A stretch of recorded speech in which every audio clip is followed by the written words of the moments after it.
Universe বিশ্বের সবচাইতে মর্যাদাপূর্ণ সৌন্দর্য প্রতিযোগিতার একটি নাম। এই প্রতিযোগিতায় শুধু সৌন্দর্য নয়, বরং একজন নারীর জীবন বদলে দেওয়ার একটি শক্তিশালী প্ল্যাটফর্ম।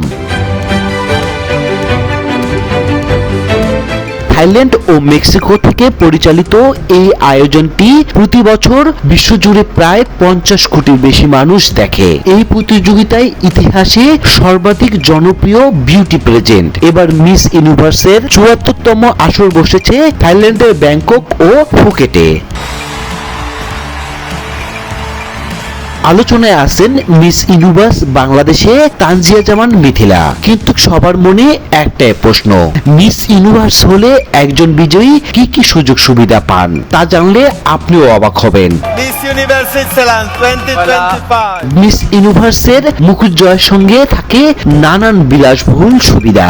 বিজয়ীকে 1 বছরের বেতন হিসেবে দেওয়া হয় প্রায় $2.5 লাখ, যা বাংলাদেশি টাকায় 3 কোটি টাকার বেশি। পুরো 1 বছর তিনি থাকেন যুক্তরাষ্ট্রের নিউ ইয়র্ক মিস ইউনিভার্স সংগঠনের বিলাসবহুল অ্যাপার্টমেন্টে। থাকা, যাতায়াত, ইভেন্ট, ফটোশুট সব খরচ বহন করে সংগঠনটি।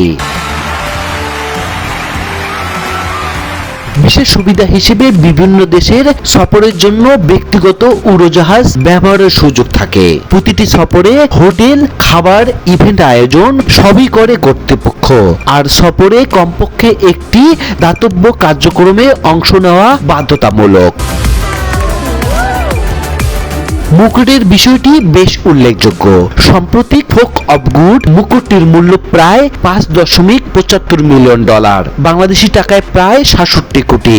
আর 2024 সালে লুমিয়ে দে আফিনি মুকুটটি সাজানো হয়েছে বিরল সোনালী মুক্তা ও প্রাকৃতিক হীরায়। তবে বিজয়ী মুকুটটি শুধু 1 বছরের জন্য নিজের কাছে রাখতে পারবেন, পরে নতুন বিজয়ীর মাথায় পরিয়ে দিতে হয়। স্থায়ী স্মারক হিসেবে সংগঠন থেকে দেওয়া হয় একটি রেপ্লিকার মুকুট, যার দাম প্রায় 18 থেকে 24 লাখ টাকা।